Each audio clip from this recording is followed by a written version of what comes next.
rubrique bi di sport ak Cheikh Tidiane Gomis ak rubrique bi di musique waaye laata rek ñuy waxtaane wàllu musique dañuy waxtaane mbirum tàggat yaram Cheikh Tidiane dafa mel suñu invité dikk na muy ki nga xamante mooy El Hadji Seck dama lay bàyyi nga daal di ko dalal. voilà jërëjëf El Hadji Seck na nga def. maa ngi fi rek Gomis. yaa ngi si jàmm. maa ngi sant yàlla. voilà tey dañuy wax ci football américain lan moo tax ñu ciy wax parce que coow baa ngi bëgg a bëri. maanaam doom ji mu ngi bëgg a bëri ay yaay ak papa.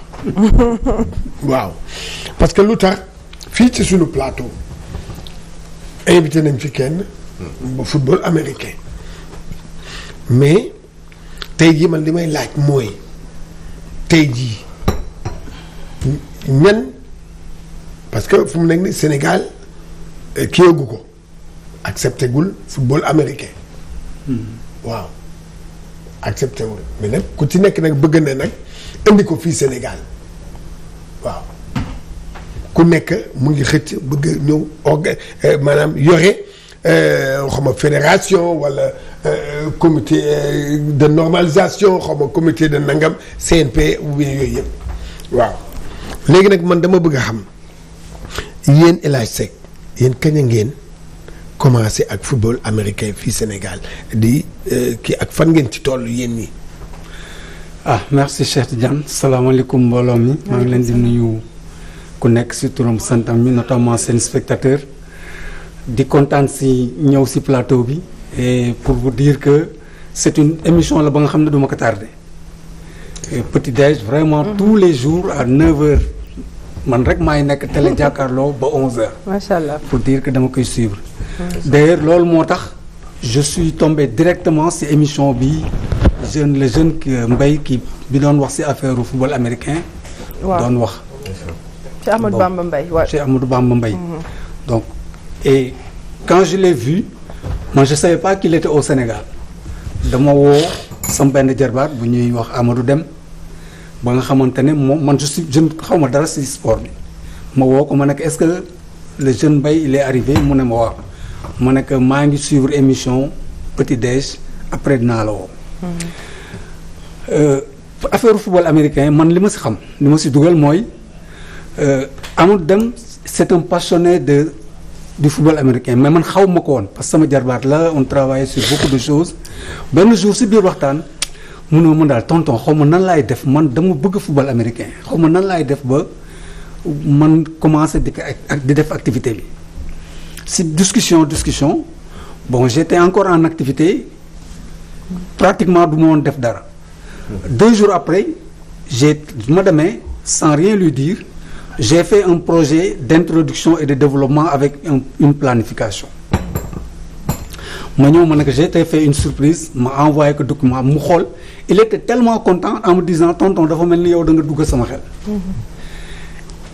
et je ne me suis pas arrêté là. Ça c'est en 2015 ma jël un dossier comme j'étais en activité et j'étais responsable je suis allé rencontrer le responsable des activités sportives DAS ne ko dama bëgg autorisation pour pratiquer le football américain dans les écoles j'ai eu l'autorisation moom mu commencé di dem ci écoles yi di rencontrer les professeurs de PS di leen defal formation ci affaire bi parfois mu am ay regroupement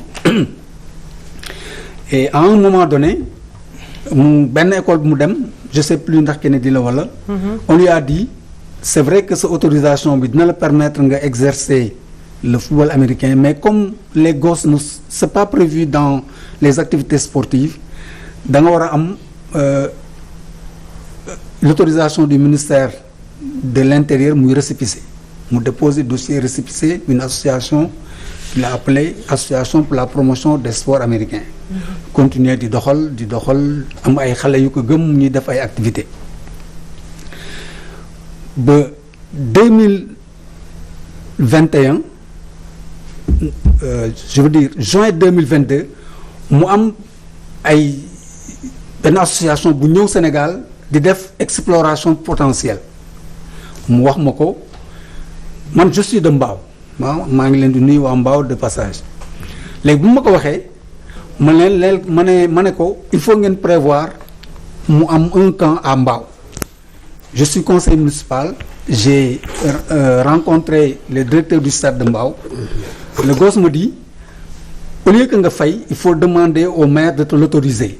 J'ai fait le tour des écoles à Mbao, nous avons programmé camp bi, mais malheureusement, les directeurs d'école que j'avais rencontrés, ils m'ont appelé pour me dire, mais monsieur Seck, malheureusement, date bi nga jàpp moo correspondre ak date bi ñu waree def correction entrée en 6e. D'accord. Donc les gosses ils ne peuvent pas venir pour truc.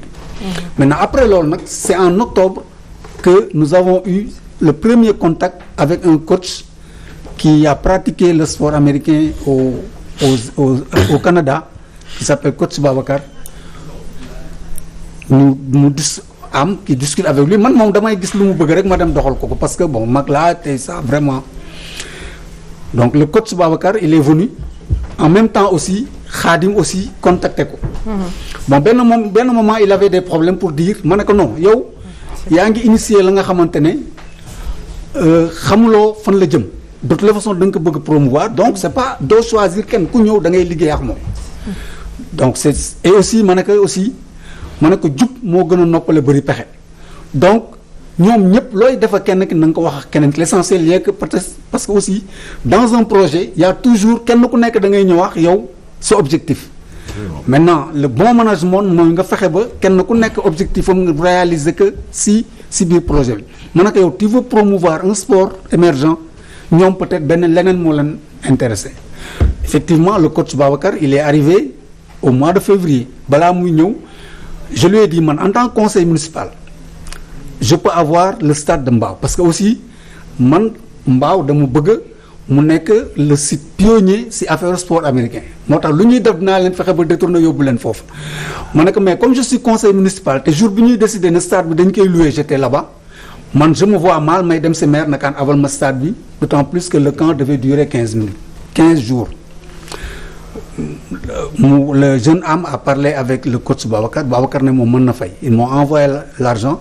Je suis allé rencontrer le maire pour lui dire je veux promouvoir un sport émergent à Mbao. J'ai besoin du stade pour 15 jours dans mes failles.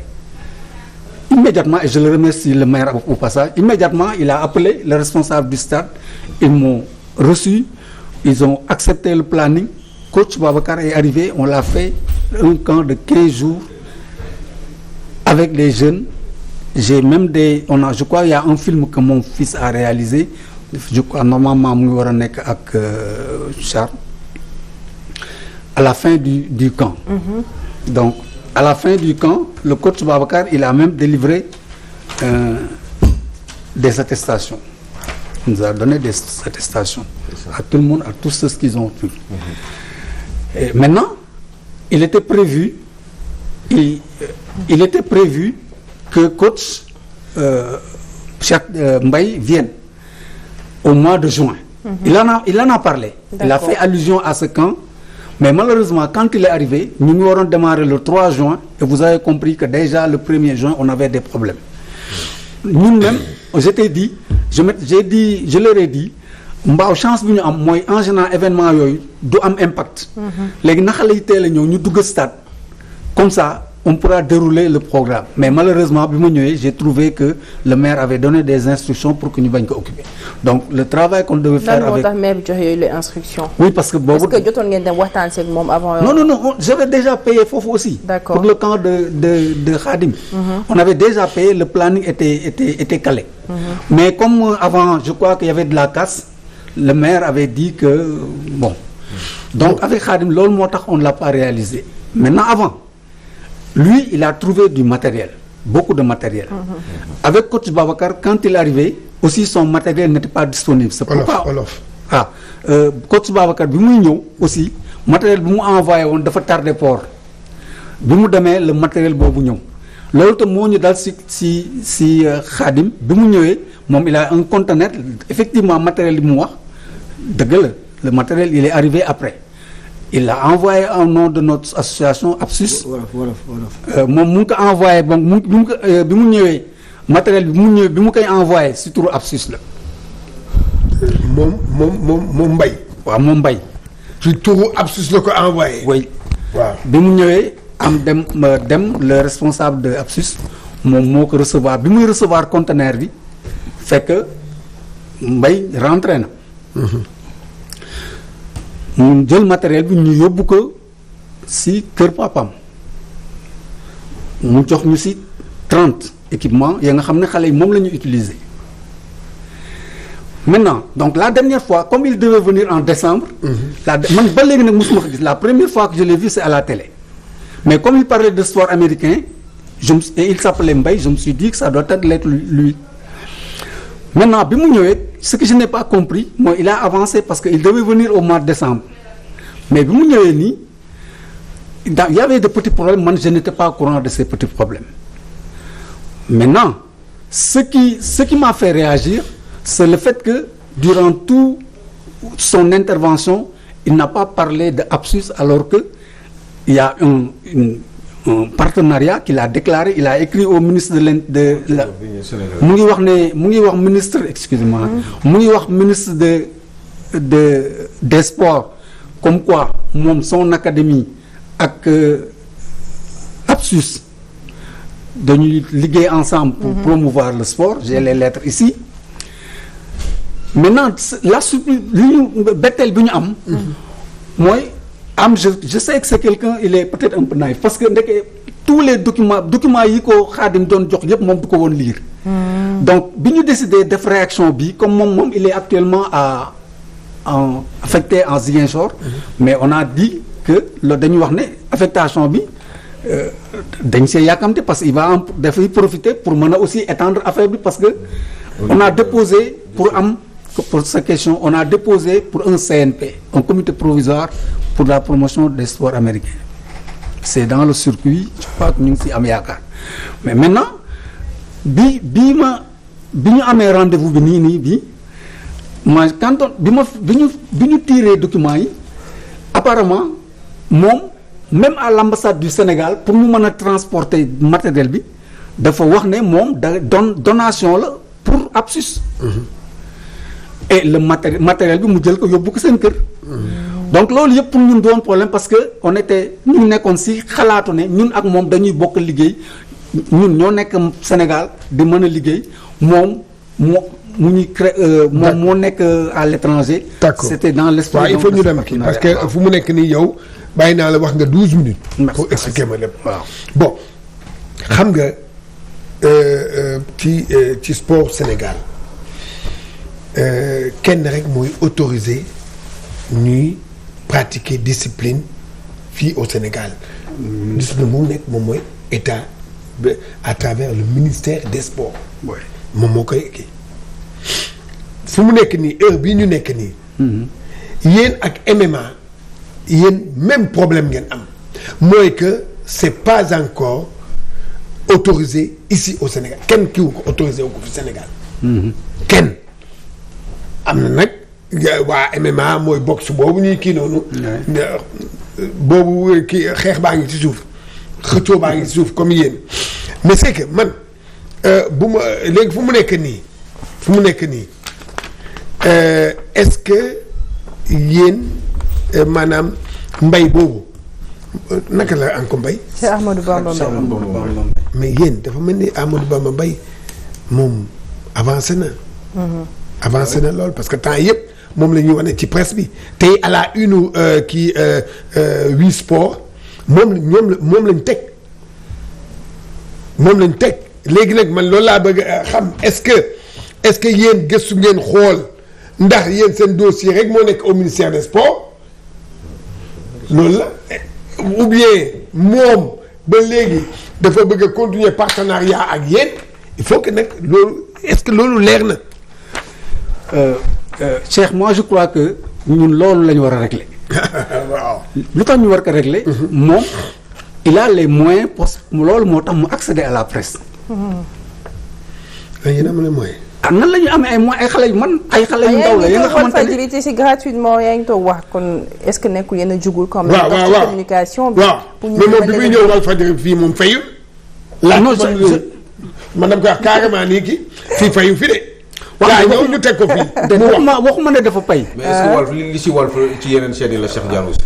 ah bon yaa ça aussi. oui waaw parce que aussi yow yombal bi nga ko yombal doguma la nii moom mu ñëw fii. parce que yeneen chaînes yi ak ñoom ñi nga tudd noonu. ak yenn journaux yi. dinañ ko may kii boobu. man nga ñëw sama journal man ma defal la gratuitement. merci beaucoup man ma amoon journal Le Mandat ñëwal. merci voilà comme ça ñu coow. donc loolu réglé parce que aussi li muy andi mooy nar nañ nasaxal liggéeyu ay xale ya nga xamante ne. ça fait presque 7 ans ñun 8 ans ñu nekk si loolu di. waaw loolu yàgg na dëgg la de. am na benn reportage bu ñu leen mosoon a defal. waaw gaaw bu nga xam ne René doo dégg Charles René mu ngi ci. waaw léegi donc. wala Charles ñu ngi koy nuyu de passage ñoom Charles si ñu koy remercier. xoolal ñu koy def di ko ziar. il était même question ñoom ñu am benn émission man naa ko waxoon kii boobu temps Sidi la boobu Sidi mu ngi dund. depuis loolu ba tey boobu. waaw. mais boobu mais amul est-ce que amul benn tournoi boo leen mosoon def maire Mbao bi présider ko stade bi. mais moom maire mujjul ñëw c'est-à-dire quand bi ñu def février. waaw clôture bi maire dafa waroon a ñëw mais malheureusement mu mujjul woon ñëw. waaw reportage bi jàlloon na fi. mais aussi xale yi di pratiquer le sport là tous les samedis après-midi ñu ngi kenn di. mais moom itam mu ngi jël ay booy ay nangam di def ay temps d'entraînement. attends booy yooyu ñii ñu doon entraîner la jaar ci suuf wax leen génne leen. mais moom kii Cheikh Diane affaire bi dafa yomb. waaw moom mu ngi nekk Canada fu mu ne nii normalement il est rentré. nan la mën a doxalee sport américain fii c'est pas possible. non am na ñu ko fi nekkal sûrement.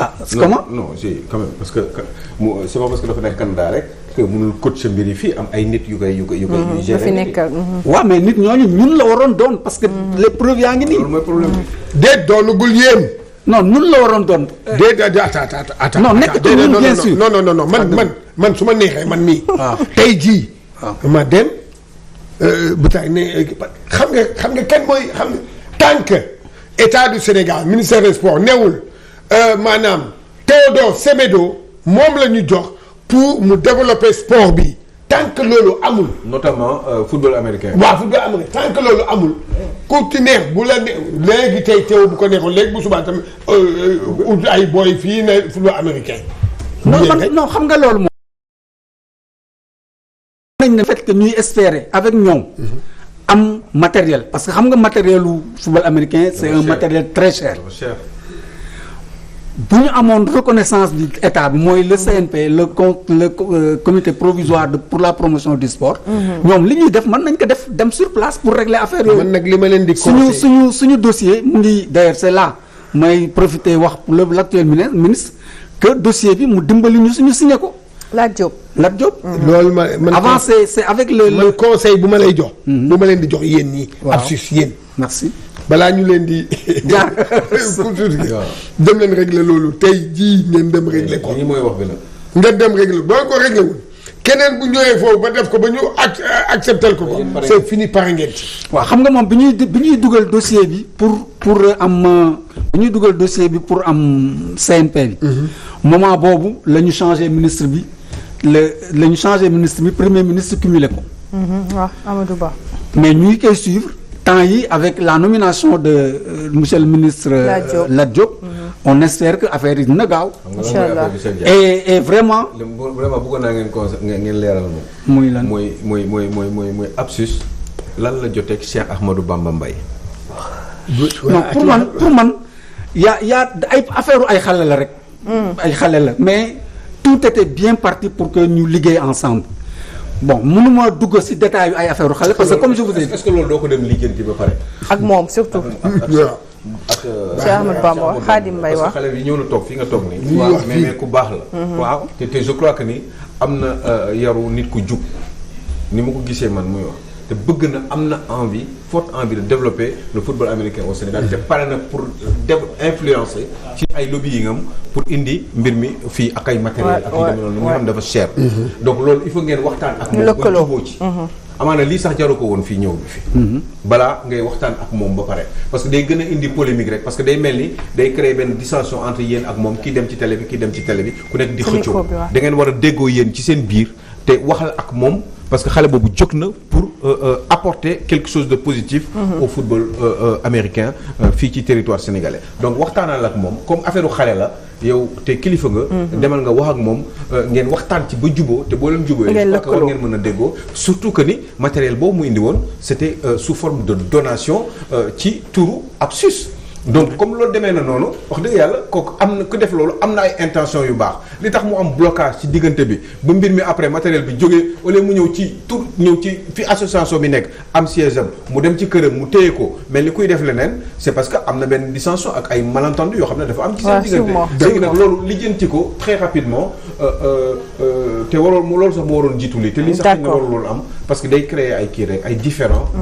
avec des conflits yoo xam ne da nga am ñàkk déggoo du ko jar bon malheureusement léegi nag yow sa dernier mot yow sama dernier mot mooy dama leen di remercier si opportunité bi ngeen ñu may pour ma exprimer loolu mais aussi di bàyyiloo xel sénégalais yëpp di bàyyiloo xel aussi ministère des sports aussi bu ñu permettre ay nit di régler business si la nga xamante ne waaw beneen wax ak ñëw na. ay suñu bàyyi ko mu wax rek ñu terminé foofu. parce que en fait loolu rek la. parce que lii day gën a yokk kii bi rek xar ci si sport ba nga xamante ne ay milliers de sénégalais mën nañ si jariñu parce que am na ay mbër yu si entraîné on n'a pas eu l'occasion pour voir film bi bu ñu kii mais am na ay mbër ay comme ni ñu waxee c'est un sport ba nga xam ne taa yëpp mën nañ si dem. d'accord loolu daal vraiment moom laa moo doon wax di leen remercier di kontaan vraiment si daje bi. parce que encore une fois c'est une émission ba nga xam ne du ma ko raté. tous les jours moom laay donc fidèle téléspectateur. mais na wax Walfadjri la macha allah xam naa dina ko def ndax moom ku baax la donc. waaw dinaa def loolu ñu remercier la bu baax jaajëfal la. remercier ko moom itam monsieur Seck. remercier ko vraiment ñëw yëf yi dina ak décanté wu. on aura beneen occasion. bu ma mën a kii comme ça ñu gën ko. voilà mais aussi il faut pas rater l'occasion boo leen amee opportunité dem. pour vérifier li may wax dem lycée Kennedy xale yi foofu la ñuy incha allah dinañ ko def bu baax a baax donc ñu remercier la bu baax a baax daal jël suñu bi ñu fi dese muy musique